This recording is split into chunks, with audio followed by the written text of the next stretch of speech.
Hey everyone, welcome back to the District 3 podcast. My name is Irvin. This is episode 314.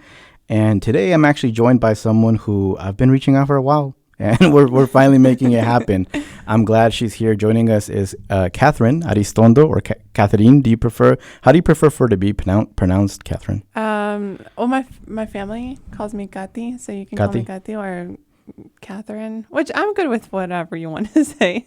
Well, hey, we here at the podcast, we try our best to, say people's names correctly, because I've been called Irving before, which I hate. I hate the Irving when you add a G, especially if like someone will post on my wall on Facebook and they see my name and they still put a G. That's like a pet peeve of mine. Or I'll get like Ruben sometimes. When people hear it on the phone, they'll be like, oh yeah, Ruben. So I always want to pronounce people's name correctly. So I'll call you. You said, what was the short way that you said you like? Kathi. Kathi? Okay. Kathi or Katherin. Or Is that how it was meant to be pronounced, Katherin? I've never really heard it that way. I've always only heard Kathi or Katherin. Ah, okay. Because my family just calls me Kathi, and then at work and school, I've only gone by Katherin. Okay. So, yeah. Okay. We'll go with Kathi then. Okay. Kathi. So today you have a very powerful testimony that I've been wanting to, bring to the podcast and show people of someone who's overcame an illness and what that looks like even after you overcome it, right? Like the follow-up, the checkups, and all of that. And your experience that you've had also with St. Jude, which is a place that a lot of people know about because of the commercials. And you had an experience there. So want to touch a little bit about that. But first, let's talk about you specifically. Where are you originally from, Kathi? Yeah, I'm originally from Guatemala. Okay. Were you born there? Yes. A place called Chiquimula. Oh, wow. And I'm guessing you came here when you were really young. Yes. I think I was like 6 years old. And Arkansas has always been your place afterwards? Northwest Arkansas. And did you move, because you're from Benton County, I believe. So is it Benton County where you've lived most of your life? No, Springdale. Oh, okay. Springdale, and then Fayetteville for a little bit, and then most recently Benton County. Okay. Yeah. And how was that change from like going from Guatemala to over here? Did you even I don't remember much. We have pictures, but I don't remember much at all. I think this has been home. Yeah. That's so interesting. There's so many people with that kind of testimony, right? Where they move here at the age of 2, 3, 4 from a different country, and like this is all they know, right? The U.S. and the culture here. Yeah. And so then you lived in Springdale. Did you ever you went to the school district here for a little bit too? Yes. I graduated from Fayetteville High. Oh, okay. Yeah. But I went to Springdale schools most of my younger years. Was that kind of like a weird shift going from Springdale to Fayetteville? Because there's like a lot more diversity in Springdale, right? And yeah, there is. Yeah. It was interesting, but I think I, got used to it pretty quick. And made some friends and kept up with some friends in Springdale still, because I played soccer and Comets, so I still got to see a lot of them a lot. So it was okay. What position did you play? I played center mid. Okay. So how was that journey for you? Because when I was a kid, when I was like 12 or 11 years old, I was actually pretty good. I was a striker. Yeah. And I remember one time there was this one guy, I think it was a referee. He came up to my dad and he was like, hey, I would love for your son to try out for the Comets. And he was like, it's going to be this much money to sign up or something. Yeah. And my dad was like, yeah, we can't do that. And the referee was like, I'll pay half if you... And we still couldn't do it. We were so poor. We were so poor back then that like we still couldn't do it. Yeah. But it's a great opportunity, right? Yeah. Because it's like I've seen those kids play even today. We hosted a soccer tournament a few years ago, and the Comets were one of the teams that were on there, and they were like 15, 14-year-olds, and they were better than some of the adults. So how long were you part of that? Oh goodness. Let's see. I started. I was probably 10, I think, 11, through high school. I think about 16, 17, our team kind of dissolved a little bit at the end. Did you play at the high school level or no? I did. You did? I did, yeah. Nice. And a little bit in college, too. Okay. Okay. Do you still play today? Do you try to play like at all? I actually tried earlier this year, but I was having knee issues, so Oh, it's always that. It's always a rodilla yeah. that ends up hurting. Yeah. And then a friend from work signed me up to play at like a work event, it's a smaller field, so I'll be playing next week. Oh, shoot. You get to show your skills for your coworkers. Goodness. Yeah. So the soccer part, there's a lot of like teams here that they do like co-ed teams and stuff and like indoor soccer. You never be interested in any of that? That's what I did earlier in the year. You did? Yeah. Okay. Well, it was just women's, but I've played co-ed before. I just indoor. I just haven't really gone like back into it fully yet. Maybe in the near future. Yeah. I mean, I'm trying to get back into it because like for the past few years, whenever I would play soccer, because I just got ACL surgery like I was telling you, I would play for a few and then I would move a little wrong while playing and my ACL would give out, right? And I didn't even know it was my ACL then because I would just be in pain for like 2 minutes and then I would get up and start playing again. Yeah. So I didn't know that like 10 years ago I had actually tore my ACL. And then like right before surgery, anytime I would kick a ball, even really softly, it would hurt. It would hurt really bad. Yeah. So I'm excited about what it looks like now after the ACL surgery. I still got to wait like 3 more months. And then I can go back to playing. Oh, good. And see if I still got that dog in me, you know? Oh, yeah. I don't think you ever kind of lose. I don't think you ever lose those skills or anything like that. But it's just fun. It's a good workout. Like it is. Nonstop running. Yeah. The only thing that I don't like is like as adults, sometimes like people get really aggressive. Oh yeah. On the field. It's the competitive nature. And like, I feel because I've seen it happen where. Maybe, I don't know if it's because people really look forward to that time where they play soccer and they look forward to it throughout the whole day. So like when they're playing, they're just so passionate about it. Yeah. And like sometimes like fights will break out in some of these places. Yeah. And I ain't got time to be fighting anybody. I don't want anybody to hurt me. I don't want to hurt anybody. I just want to kick the ball. So maybe I just need to join like one of those leagues where it's like no contact or like like bro, we're just playing. Yeah. Or I don't know. I think like your teammates, like that could make a difference. I don't know. You're just all in it for like fun. I don't know. I guess. A few years back, I refereed a soccer game, and I don't know why it turned out like this, but one team was full of Mexicans and the other team was full of Salvadorians. I'll never be referee again because of that. Like it was a tournament for like charity. Yeah. And these teams were like fighting, like wanted to fight each other, and they were yelling at me because like they were blaming me because I didn't call like a foul or I didn't give someone a yellow card. So it's like, bro, like enjoy the game. Like let's have fun. Let's not hurt ourselves out there. Yeah, no, being a ref is hard. It is, and especially if like me, I wasn't trained properly to be a ref. Like I never was trained, but a referee called out like the morning of, so like I had to step in. Yeah. And like there was even one time where like I called a play wrong, which I know I called it wrong afterwards, but people got so mad at me and I'm like, yo, like we're doing this for like immigrant rights, like chill, you know. But I get it, you know. It's people are passionate about it, and I hopefully I get to play for one of those teams and just it's good to play soccer. You know? It's fun. So you were diagnosed with a specific illness, and I wanted you to explain it and say the name too, because I tried. I looked at it right before this interview, and I still don't even remember how to pronounce it. Yeah. So in 2015, May, I was diagnosed with a undifferentiated small round cell sarcoma. Yeah. And what's the journey for you to even know that you need to go to a doctor and check yourself out? Like what was? Yeah. So before I got to diagnosis, I said I was in college, or I went to college. And so I was in the middle of my sophomore year and I played soccer and it was our off season. So during that time, we focused a lot on strength training, something that I hadn't done much of and I'm still trying to get better at it. But, I thought that I possibly overdid it because I started to feel some chest pains.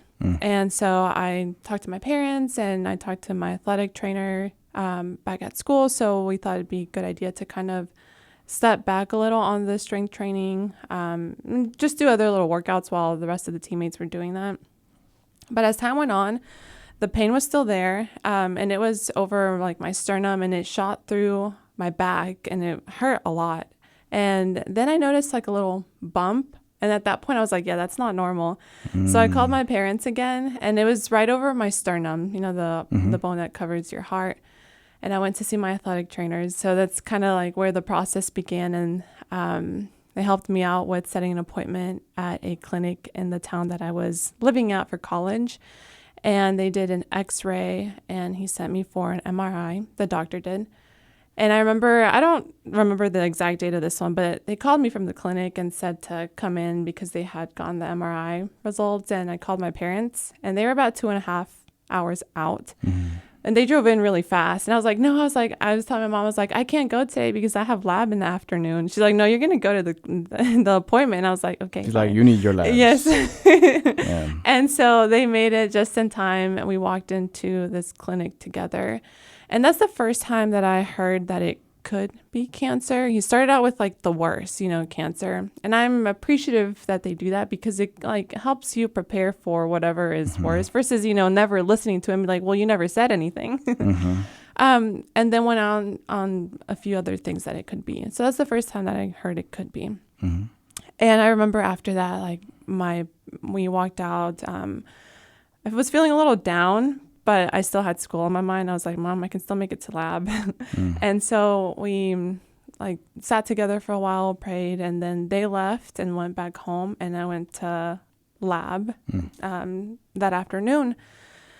And so the doctor was still working behind the scenes there, and he referred me to St. Jude.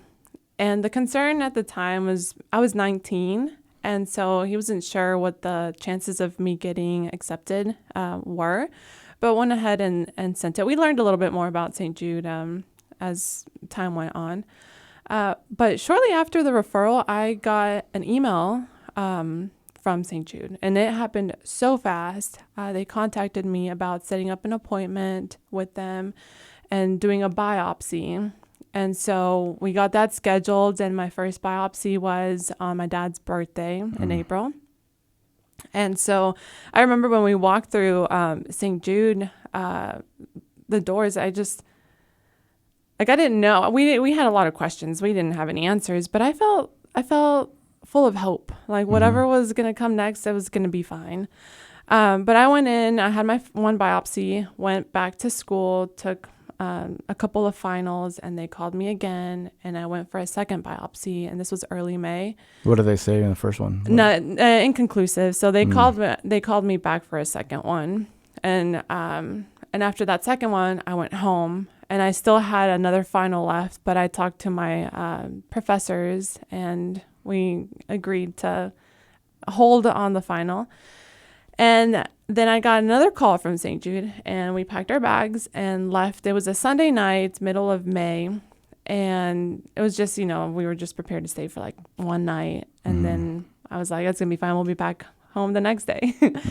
And I remember it was May 18, 2015, when we got the confirmation of my diagnosis. I was sitting in a clinic with my doctors, my nurses, and my parents. And that's when they said that I had cancer, undifferentiated small round cell sarcoma. And what are you thinking at that time? Because I know people like cancer is the scariest thing when it comes to health, right? Like people always say when they're not feeling good or when they have some sort of like reoccurring symptom, they'll always say, I hope it's not cancer. Yeah.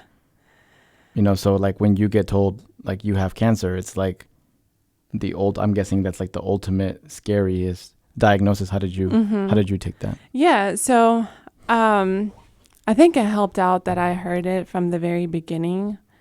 But even then I was like, no, it can't be. I did cry a little bit when I heard the news or when I got my diagnosis, but at the same time, I felt this peace. I can't even explain it. And I'm a person that faith is a big part of who I am. And so I think that's where a lot of my peace and hope comes from still. But in the moment I was like, oh, I'm young. I think it's going to be something really quick. I'll get back to school in the fall. I was that was not the case. But I was like, this is going to be so fast. It's going to be fine. But mostly I felt peaceful and hopeful considering what I had just heard. And like I said, I did cry a little bit because I wasn't sure what was to come next or what the next steps were. Just a lot of unknowns at that moment. But I was thankful to have my parents there while receiving the diagnosis because they encouraged me and it motivated me a lot to have them by my side. Yeah, I know your parents, and they're both really good people and really strong people of faith. So I can see having them there, what that could do for someone. Yes. You know, just someone in general, but then like their daughter. Yeah. Like having such like strong faith-minded individuals. Yeah. And you said your faith was pretty strong as well. So, but even then, still tough, right? Like, doesn't matter how much faith you have, like, the unknown is still scary. It is. Yeah. Because I remember, like, sitting with my mom, too, and just, like, having those conversations because you never know what's going to happen. And at the time, I mean, following the diagnosis, I went through a whole week of more scans to see if the cancer had spread or what they were looking at. I went under a few procedures to get a double pore placed in because I received treatment intravenous, and that's how I'd get transfusions and fluids and just anything that was necessary, medications too.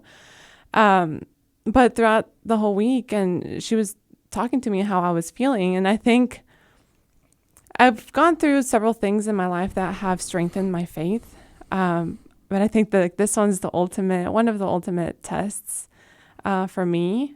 And I just saw God move and have seen him move in so many ways in my life that I was like, how can I not, have faith or believe in something greater than me? And especially with not being able to explain the kind of peace that came over me.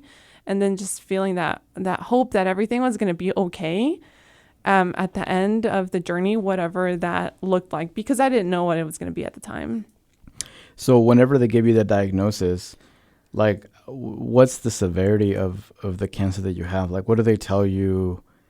Like, what are some of the things that could happen? So they didn't know if the treatment was going to work. The doctor was honest with my mom. I wasn't in the room for that conversation. I was under a procedure, but my mom told me about it after. So there was a 50% chance that it would work and 50 that it wouldn't. When they compared, because they didn't have a set treatment for the cancer that I was diagnosed with. But when the doctor explained that when they looked at it under a microscope, the cells looked very similar to Ewing sarcoma. And for Ewing sarcoma, they have a specific treatment, which is, similar, the sarcoma that just attacks the bones and muscle tissue joints. And so they thought that it would be best to proceed with that treatment. So I got the chemo that they used to treat Ewing sarcoma. And there was, like I said, a 50% chance that it would work and wouldn't. So we just went, and, I signed the documents and we went with it because that was our best option. Our only option then too. So it was still an unknown of what that would look like. So I want to clear up one of the misconceptions that people might have in regards to hair loss during cancer. I think a lot of the times people think that someone loses their hair just because they have cancer, but it's the chemo. It's the chemo. Yes, and I can't remember the names. I got 5 different chemos. And we alternated on a weekly basis, but it was it's the chemo that causes the hair loss, like completely, from head to toe, all gone. But it's the chemo that it's an effect of that: nausea, vomiting, hair loss, just a lot of side effects that come from the chemo. You posted a picture on Facebook recently of I think it was your anniversary of having your original diagnosis. And in one of the pictures, you posted a picture where you could tell that you had probably been losing some of your hair already, right? But you were still smiling in that picture. Did you lose all your hair? I did. You did? I let my mom, I was like, Mom, why didn't you we should have shaved it all off. Because I love that picture. I look at it back now, and it's just like I have like a few strands here and there. No, it's powerful. Yeah, I love it. It's one of my favorite ones. I don't know if that's the one you're talking about, but there was another one where I have like, no, I think that is that one. No, because you still have a good amount of hair. Yeah. But you can just tell that, okay, so that one. Probably some of it is falling off. There, I probably would have been about a month into chemo. So it worked pretty fast, because I remember after my first round or second, I got out of the shower and I was brushing my hair, and it was coming out in chunks on the hairbrush. But yeah, it's just to me, like, I didn't know what to think at first, but I was like, it's just hair. And I loved my hair. I love my hair. But I was like, it'll grow back when it's time, when I'm done with this. But it's a interesting like reaction for you to have, because most of the people I've spoken with, like, that's one of the worst things that has happened to them, like the hair part. Like they hurt so much because of the fact that they lost their hair. Yeah. But it sounds like you were in this different mentality where you were kind of like, as long as I survive this, yeah, like I can grow my hair back, right? Kind of thing. And you have. Yes. Right. Yeah. I think I just embraced it. I was like, it was something that was just way out of my control and we never saw coming. But what I could control was just the way that I approached the circumstance that I found myself in. And so just try to make the best out of the situation. And it's funny because I have several selfies with my dad. My dad doesn't have hair. And side by side, me, no hair, and him, no hair, I look just like my dad. And oh, really? So, yes. Yeah. And so, twinsies. Yes. I was like, I am your daughter. Can you talk more about like the chemo part? Like, what did it look like for you? Like, I know you said that you were changing chemos every week. Yeah. But like, how many times a week were you going to get treatment? And like, what were you feeling like energy wise? Like, was your energy pretty low during that time? Yes, definitely. No, it was a total of 27 weeks of chemo. Oh, man. Not consecutive. So I would go in and I would be inpatient for the first week was 6 days, because I was getting chemo 5 days. And I got a double port. So they would put these needles before I went upstairs, because that's where all the inpatient rooms were. And those would be in me for the remainder of the week or days that I was there. And so, like I said, I don't remember the names of these chemos, but for the longer week, I got 3 different chemos, and there was like one after the other, and they were giving me fluids consistently, so that I was going to the bathroom a lot too, because chemo is really strong, and that way it wouldn't sit in my kidneys or do other damage, because it's already, it kills everything, all the good and bad. And so once I completed the 5 days and I was there through the 6th day, I would be able to go back to the housing that we were provided, and I would be given some shots to boost my immune system the following week to prepare myself for the next week, which was another round of chemo, but that one was 3 days. And then I know that one of the chemos, they called it like the devil. It was like a red color, because that one was really, really tough. Yeah. And so I was there for 3 days, and I went through the same cycle every time. I would get poked, get the needles in. They'd stay in there for the time that I was at the hospital. They'd be taken out when I went back to the housing. And then the shots again, and then chemo again for 5 days. I would get a week to kind of break, but it did catch up to me because I started off like, I was trying to walk as much as I could. And they had like a little gym there, so I'd go with my mom.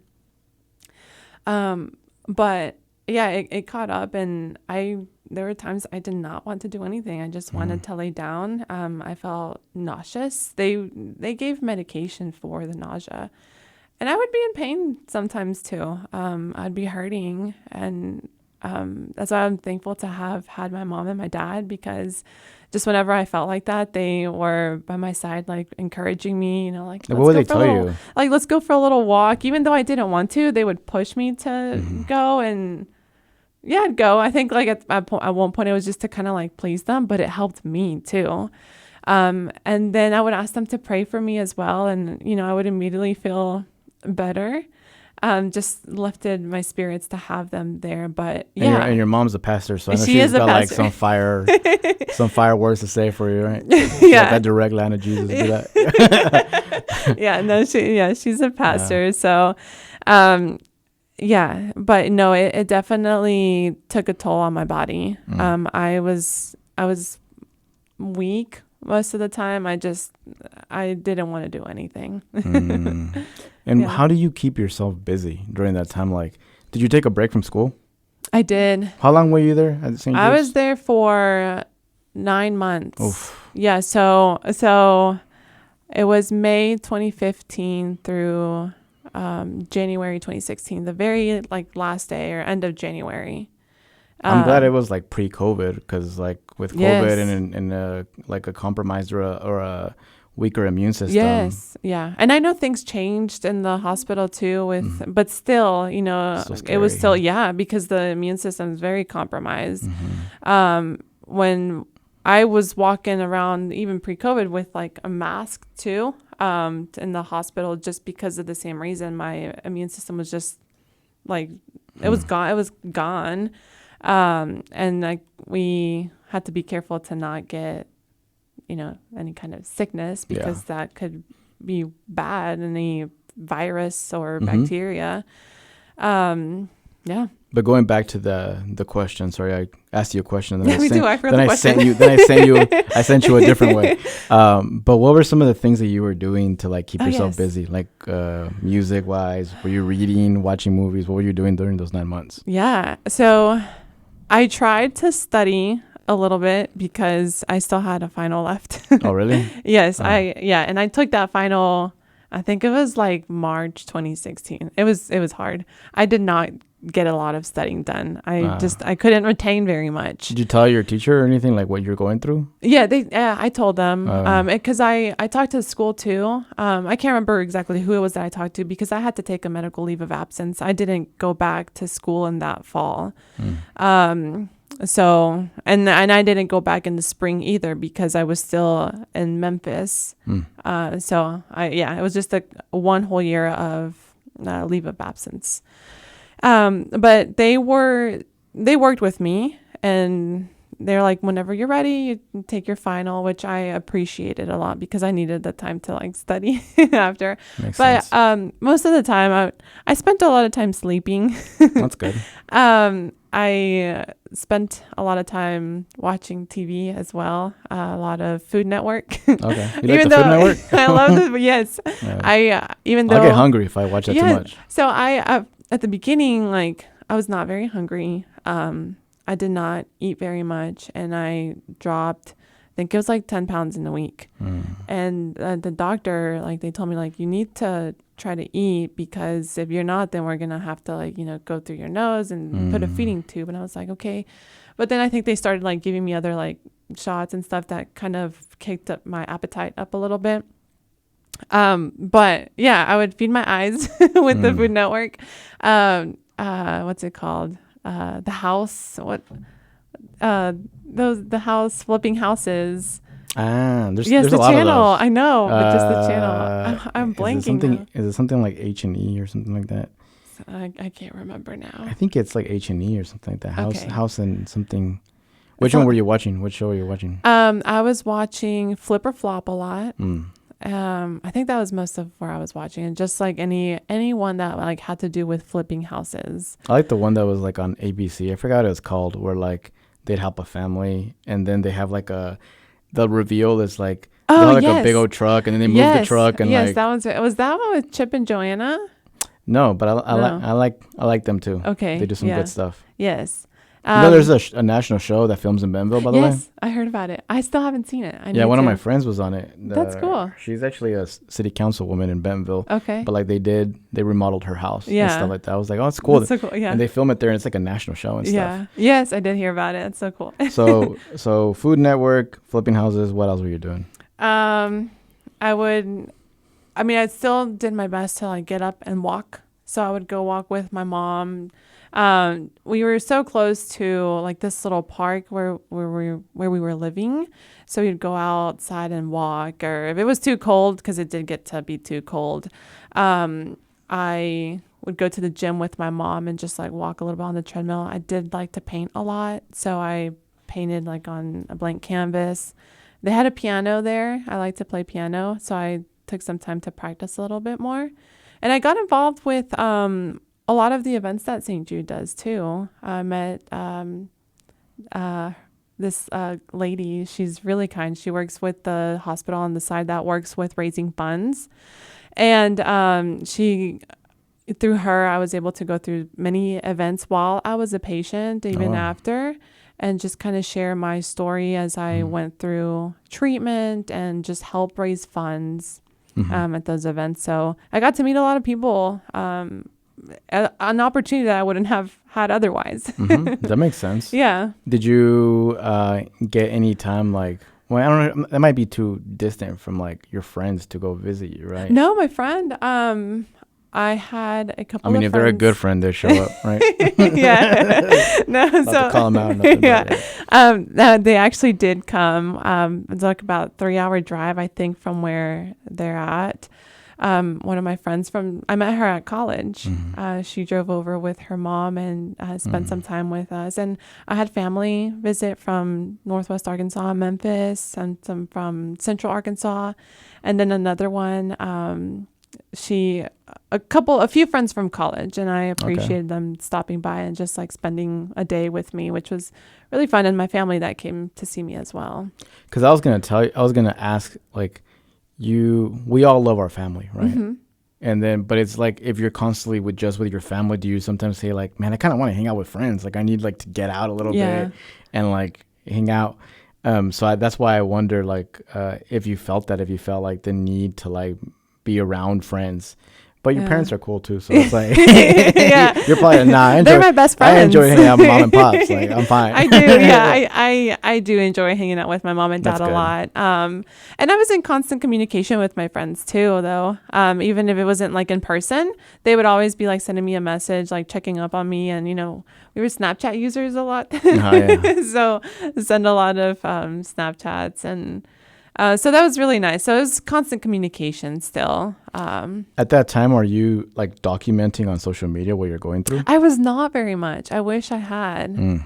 I wish I had because, when I would think back, I'm like, I've forgotten a lot of the things that, my day to day, what it looked like, or a lot of the details. So that's one thing I wish I would have done a little bit more of. But I can still remember and be able to share my story, and I'll share it and I'll cry as if I'm like telling it for the first time, just out of like gratitude. Just, thinking of what I went through and where I am today. I'm just really grateful. Did you meet anybody who had a similar illness to you who didn't make it? No, not a similar one. Or did you make any friends there that did not? Yes. Had cancer, didn't make it? Quite a few actually. While we're there, it's just a big old community, and we all are there just to support each other. And we would get together and like eat lunch or dinners there at the housing, because we're all in one place. There were people from other countries too, which was do they come specifically for treatment? Oh wow. It was like from Bolivia, I think, was one of them. Honduras, just from other ones. I can't remember from the top of my head right now. But yeah, I had a few little friends that, it was different for them at the end. But it very sweet. I have pictures with a lot of them. And with one of them actually, I don't know if you've heard the show Violeta, a Disney Channel in Spanish. It sounds familiar, but yeah. So she was the biggest Violeta fan. I watched Violeta there for the first time. It was really good. But yeah, we bonded over that a lot, and she would want me to watch Violeta with her. She was like 9, I think, and I was 19. I was 20 at the time, but she was so sweet.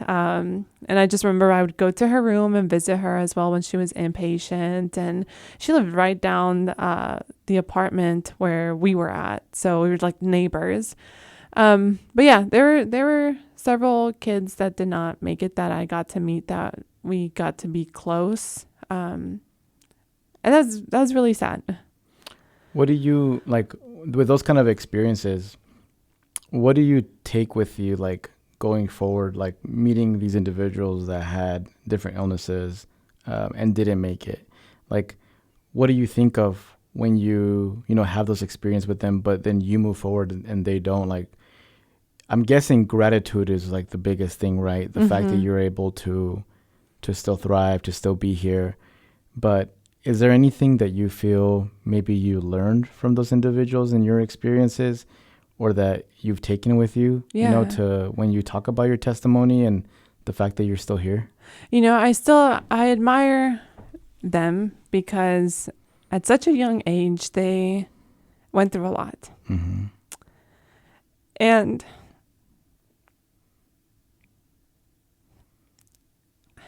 I'm older, and they were so young, and they had so much to still live out and experience. But at the same time, like I said, they were full of strength. And I know they were hurting too, because I was hurting as well. But they were just so strong and fought to the very end. And that is something that like sticks with me, and I admire about them, because, I'm pretty sure they fully were aware of what could happen just at that age. I don't know if they thought about it consistently as like one does when you're older. Yeah. But even then, like, they lived every day to the fullest, and they had so much fun, and they had the biggest smiles. And so that's what I hold on to when I think about them. And just, that's what brings like the gratitude, and for me to be able to continue to move forward and live in the same manner, like one day at a time, and just live every day as if it was like my last. That's a good reflection to have. I think about that a lot, because obviously I haven't had any experience like you have, but I do think about, the young people that die at a young age because of illnesses. We're exposed to it more now on social media, right? Like we see it on TikTok, we see it on Reels of like kids that have like some sort of cancer and they don't make it, or some kids that also die in places like Gaza, like Palestine, all these different things with bombings and war and all of that. And even that by itself, for me, it gives me a whole like, man, I have to live my day once grateful for just waking up. Yeah. Right. And then making every day worth it. Like, what can I do every day to, one, help people, two, make it like just make a difference, make a positive difference, and three, something that like, what can I do every day, something that makes me happy. Yeah. And so I don't take like any like sunrise or sunset for granted, right? Yeah. So your experience takes that to a whole other level, though, just being exposed to that, not only dealing with your own fight, but then seeing other people deal with theirs, right? And you probably got to get to know their families and like all of that. So it's a lot. Like, did you have to do anything to like maybe like therapy or anything to like deal with all these emotions that you felt during that time, or were they doing therapy there? No, they offered all kinds of things. But for me, my go-to is my mom. Yeah. Because, as you know, she's a pastor, and she's not only my mom, a pastor, but I consider her as my best friend. Like, I can rely on her for anything, and my dad too, my sister as well. So I could just kind of let it all out and tell them exactly how I'm feeling. And they always found the words or way to motivate me and encourage me. So yeah, that's where I went to most, and God. Like I said, faith is a big part of who I am. So that's what made a big difference in mine. What does your faith look like now? Like how do you practice your faith? Like what do you do? I know everyone has their own way of doing that, right? Some people go to church. Yeah. Some people do other things. What does it look like for you? Yeah. I go to church as well. I love to go to church. I think it's important to find a community, just of people that can lift you up. And I also like to have my devotionals, whether it be at the in the morning. Most of them are at the end of the day when I like have time to actually like put distractions aside. And so I like to go and find like little plans that I can kind of follow. And sometimes, life is just so rushed.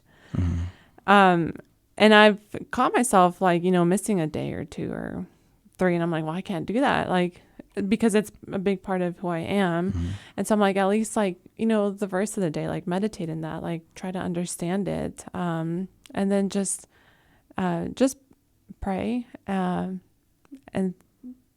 show my gratitude for what I have and where I'm at, and pray for others. I think that's important for them to feel like the same peace and hope that I can feel through the hardships of life, because we're all going through something. Definitely.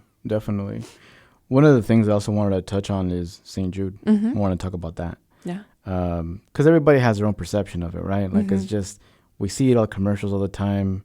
Some people like feel really guilt tripped when they see those commercials. I've seen people change the channel because they're like, I can't watch that, and I've seen people also donate. Like when I've seen someone like literally pull out their phone after they see that commercial and donate.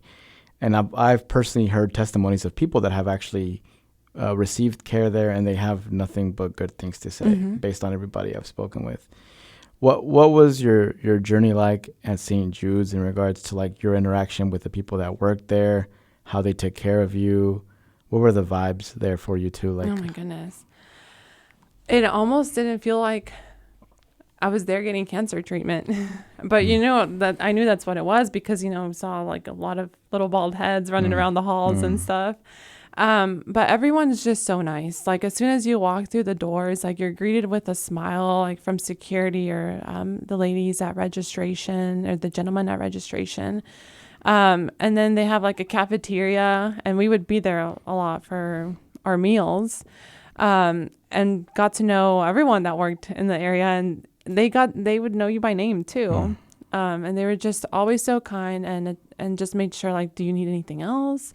And then the nurses, they, like I told you, everyone's going through something, but the way that the nurses and doctors talked to you, to the patients and families, it would seem like everything in their life was going just fine, because they were making sure to treat you with as much like with their best.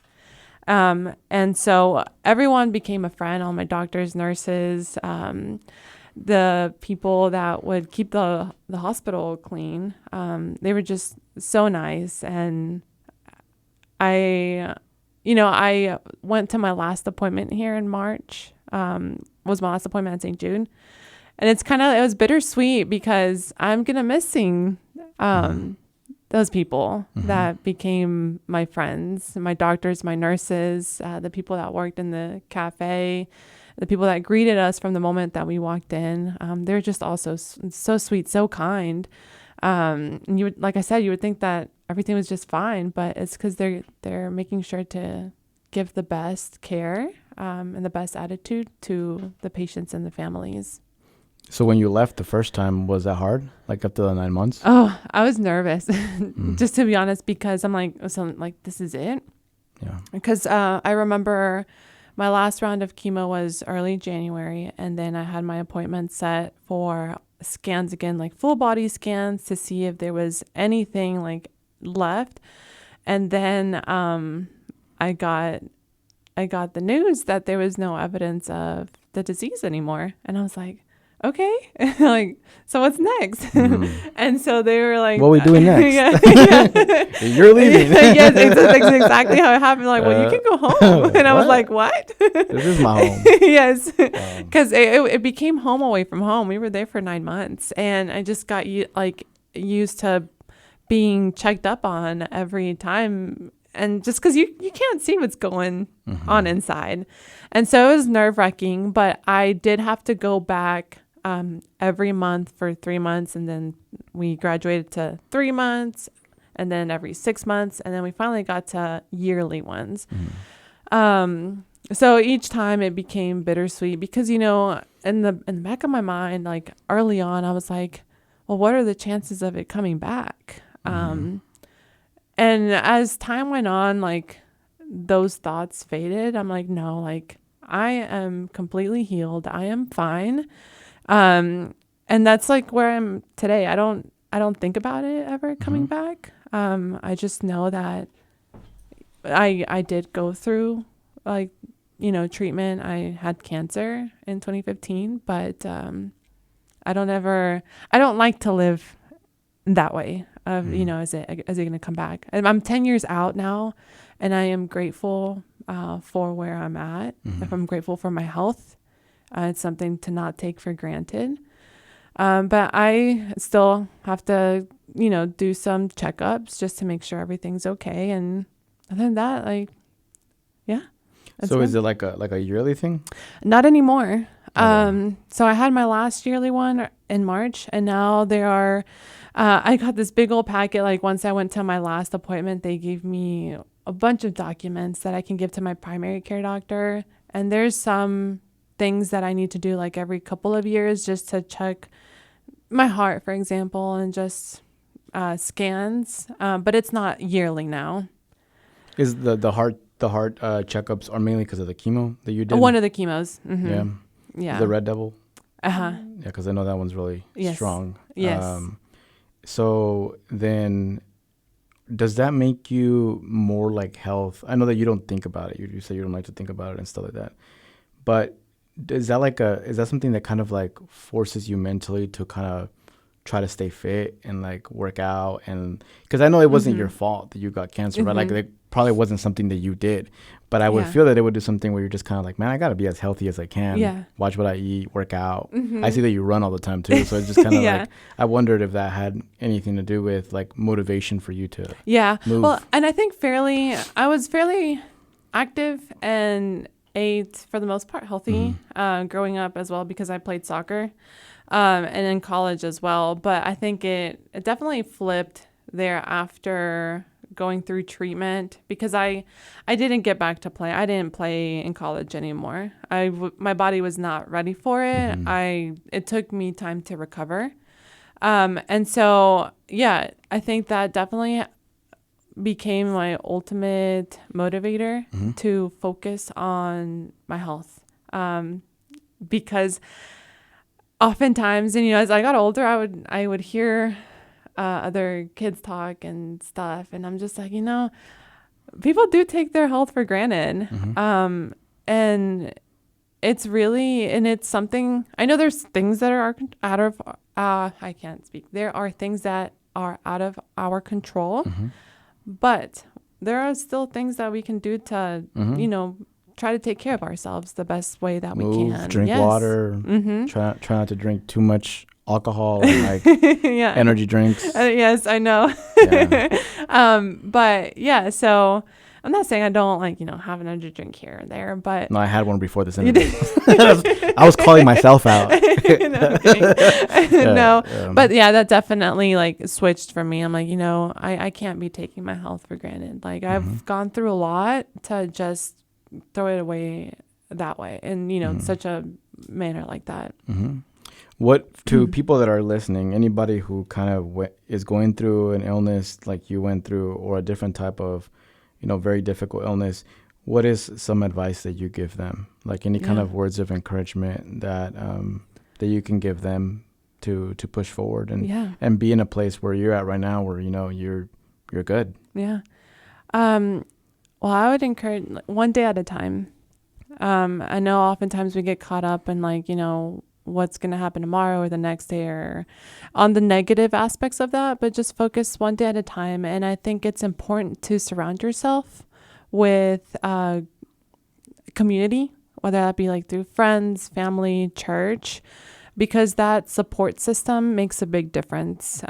Like it did for me, at least, whether it's not like in person consistently every day, but someone to talk to, someone to encourage you, to motivate you. I think that's just a big difference in whatever the situation is. Mm-hmm. Thank you for sharing that. Mm-hmm. I think there's just so much, and I think it's maybe because of social media that we're exposed to, people getting sick and like what that does to their life, how that puts a pause on their life. Yeah. And sometimes people don't have like the support system like that you were blessed with, right? Yeah. Or that other people who are like myself, who are very close to family, that we have that support system in case anything is to happen. And I think hearing from you, would make them very hopeful that there could be, that their story could also be a success story like yours. Have you put thought into like, and I know you're doing that already now, but like giving your testimony more, like about like what you've, like, do you want to do that so that yes, I would love to. I used to do it more consistently, like I told you. And I think most of it was especially, I did a couple of times at my church. And then I have at several events through St. Jude. And I've gotten to share my story in front of hundreds of people, which has been amazing. And it's one that I'm so grateful for. But yeah, it has been on my mind to do more with it and share more about it. And actually like write more things down because like I told you, I've lost so many details and things. So I think it'd be good to like write it down and like speak it so that I don't forget it ever. And it's just a way for me to show my gratitude. Even maybe one day you can even write a book about everything that you went through, that you had your own experience. And yeah, I think your story is very powerful. One of the questions that we ask every one of our guests, Katherin, is what do you do to take care of your mental health today? Oh, I think I do that through running a lot. With just like so much going on, like life, it feels like it moves so fast. And I think for me, running is just what does it. I'm able to slow down and sometimes not even think about anything. And that's one. And then just time and silence with God and prayer. And I like to talk to my mom. Yeah, so those are just like some of the few things that I like to do just to stay strong mentally and spiritually. Nice. What do you listen to when you're running? Oh, a little bit of everything. Listening to Bad Bunny, Taylor Swift. Okay. Did you like the new album, by the way? I do. Okay. Do you? I tried to listen to it. Well, first of all, it's not like I'm not the demographic, right? I'm not saying that I'm not saying that straight brown men are not Taylor Swift. Okay, yeah. Like there probably is. I know, actually. Shout out Juan Manuel, who's a big Taylor Swift fan. But like, I tried listeing to it. It's just not my thing. Not your thing. I did appreciate the Real Madrid shout out. I know. Like I was like, I listened to that song just because I saw the graphic that I think someone made and it said like, the Real Madrid part. I was like, facts. Yes. But, and I like Taylor Swift music. Like there's some Taylor Swift. I'm guessing you're a Swiftie, right? Yes. Because when I said Taylor Swift, right now your eyes lit up a little bit. So I'm guessing. And when I say, and I can tell, usually that happens like with Swifties. Yeah. So I like some songs. Okay. I probably have like maybe like 8 or 9 that I really like.